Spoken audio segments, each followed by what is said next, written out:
Ydy hi'n wyntog?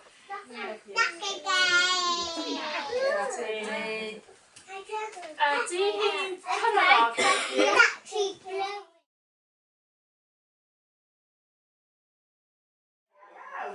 Emma Jenkins dwi, a ryweinydd Cylch Meithrin Croesgoch.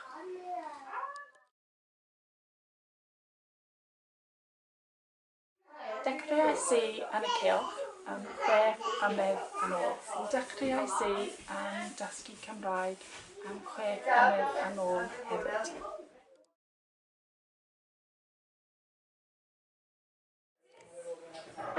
Cylch Meithrin Croesgoch opens in term time only from Tuesdays through to Fridays, 9 till 12. We're learning at the moment the theme Anifeiliaid a Adair, animals and birds, and I've been learning about mini beasts, snails. We've been on bug hunts. The children, many of the children come from English speaking backgrounds, and parents are happy for them to come and learn Welsh, and parents have noticed at home that they're saying colours and they're learning their numbers.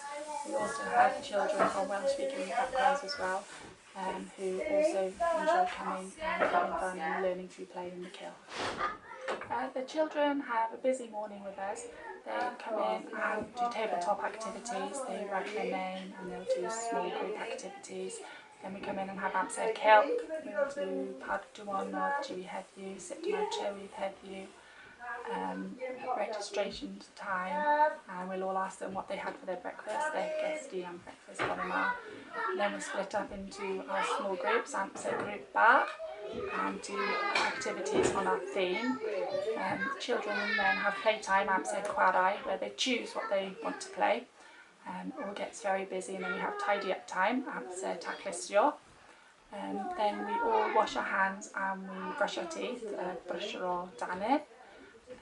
Then we all have snack together and then go outside and play bikes or balls or hoops, and then we'll come back inside with a story, a song, a prayer, and then we'll go home.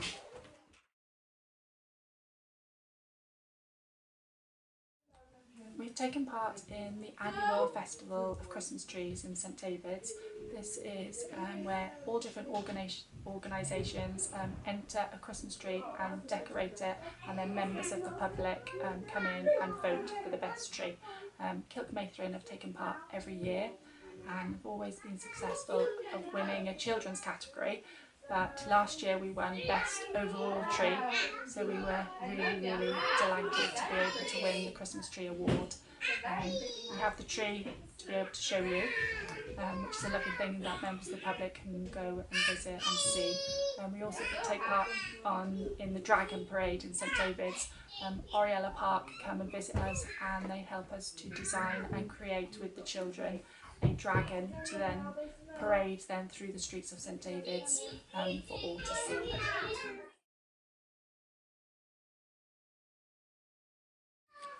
We feel it's very important to have the Cylch Meithrin here in Croesgoch due to not as many children speaking fluent Welsh as what they used to.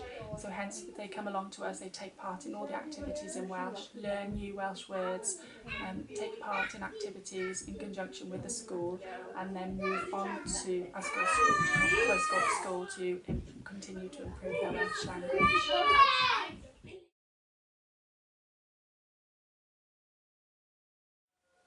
Dwi'n Gwyneth Breisiaid yn gweithio yn y Cylch Meithrin da Emma Jenkins.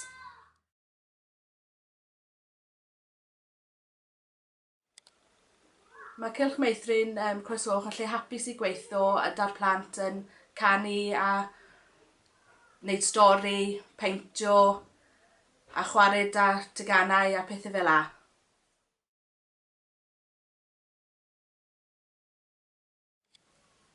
Mae'n neud lot o pethau yn Cylch. Bydd mynd i wneud diwrnod Shwmae, a wedyn codi arian i'r plant mewn angen, a mae plant yn gwisgo lan yn dydd Goldewi, a ges ni pobl o Lesotho da ni wrthos diwetha yn y Cylch.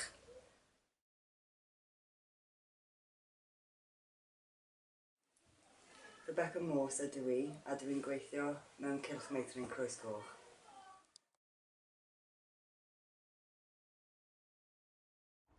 Dechreuais I yma ar Canvas Gam course, and I've been really lucky and fortunate enough to, when I completed my course, I managed to get a job here. I absolutely thoroughly enjoy it. I love working within the team. It's such a family environment, and I do one-to-one 2 days a week, so it's a really good place I'm at here.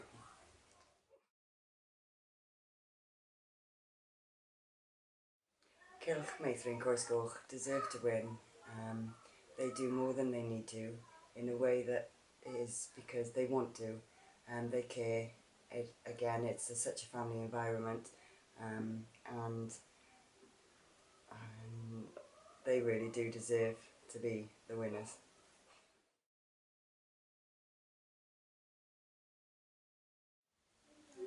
Fiona ydw i, ac mae 2 o blant ydw fi, a mae daith 2 ohonyn nhw i'r Cylch Meithrin Croesgoch, a nawr maen nhw wedi mynd lan i'r ysgol mawr.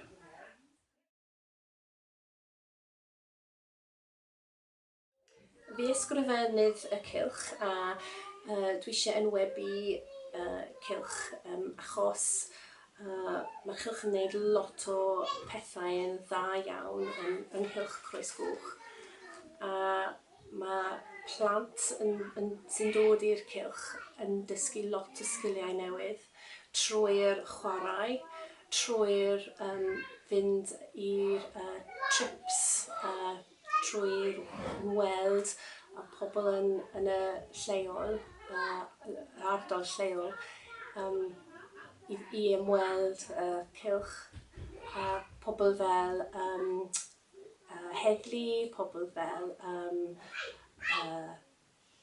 tân, firemen, fire brigade, ac a mae Cylch yn cael lot o cysyllt gyda'r busnes yn yr Tiddewi, yng Nghyddewi yn Croesgoch hefyd.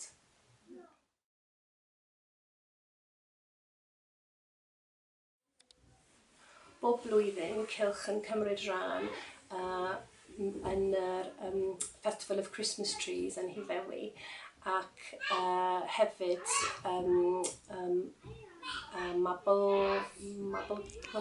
mabelgampau Cylch Meithrin. Ac a mae plant yn dysgu sut i dysgu sgiliau newydd trwy'r pob bethau, really. A mae Cylch yn staff, mae staff yn Cylch yn gweithio caled iawn i dod y profiad ardderchog i bob plentyn, really.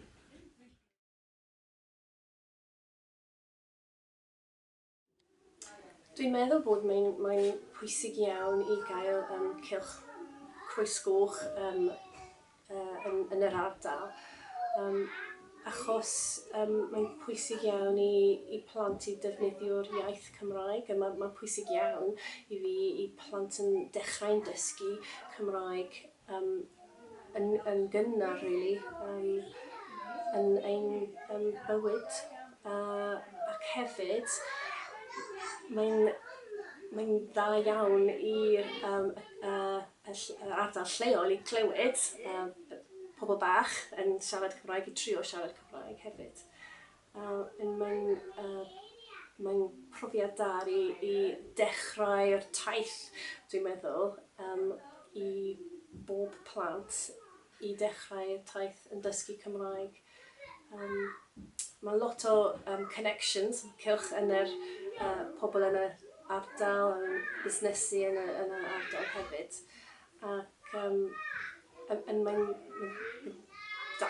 dangos, dwi'n meddwl, bod mae lleol yn siarad Cymraeg, a mae'n pwysig ar y ardal lleol. Mae'n pwysig i ar ardal lleol i cadw'r iaith yn mynd, really, yn Sir Benfro.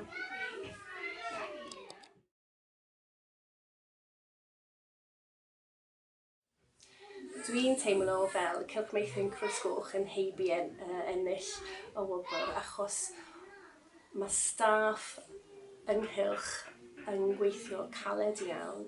Mae plant yn y chylch yn cael amser hapus ac mae'n dangos jyst yr gwaith caled yn mynd ynghylch trwy'r y commitment o'r staff a committee ynghylch cylch ac dwi eisiau just dweud diolch really i staff ynghylch o'r eich gwaith galed nhw.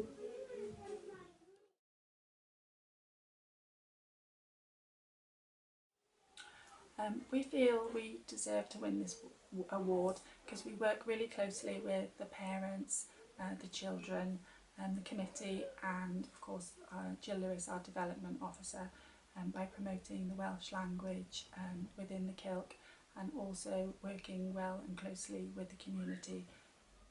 It would be fantastic to receive the Shwmae Award and be highly recognised throughout Pembrokeshire.